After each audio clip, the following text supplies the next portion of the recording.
Grabe, pasay nga pala mga idol yung isinahog namin sa kabay-kabay. Ayan oh. Ayan bunga. Medyo nahidaw kasi ako mga idol sa kabay-kabay, kaya sabi ko tamang-tama ito sa ganitong panahon. Kaya naman bago nga ako makarating sa bayan mga idol, sobrang ulan pa, grabe naman oy. May tricycle, wala akong makuluan. Mahigit isang oras nga siguro mga idol yung paghuhulat ko bago ako makasakay. Kaya naman mga idol nung narating ko na nga ang bayan ng Palapag, pasay agad yung pinunterya ko. 200. Yan, tag 50 lang. Ito 50 ini. Yan o, 150 lang daw.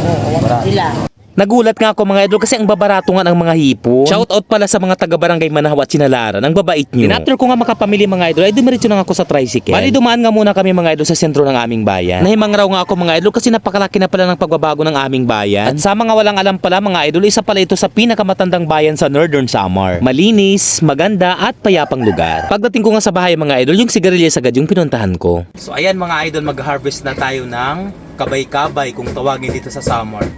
Sobrang ulan kasi dito sa Samar mga idol, kaya ayun lang tayo nagkaroon ng time para makapag-harvest. Ayan oh. Ayan bunga. So yung mas pinili ko mga idol na isahog dito sa kabay-kabay ay hipon or pasay. Sabi nga doon sa mga nagko-comment, mas masarap daw isahog sa sigarilyas yung hipon kumpara doon sa tamala.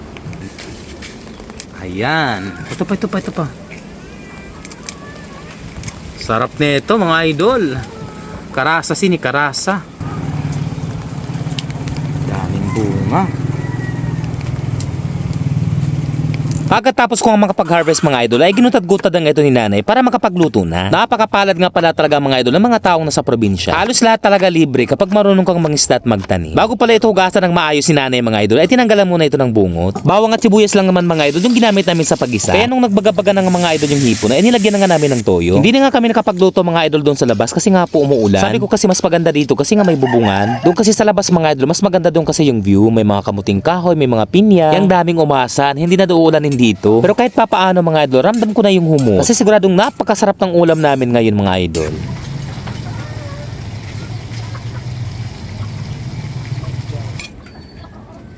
Wow! Lutong-luto na ang sigarilyas with hipon.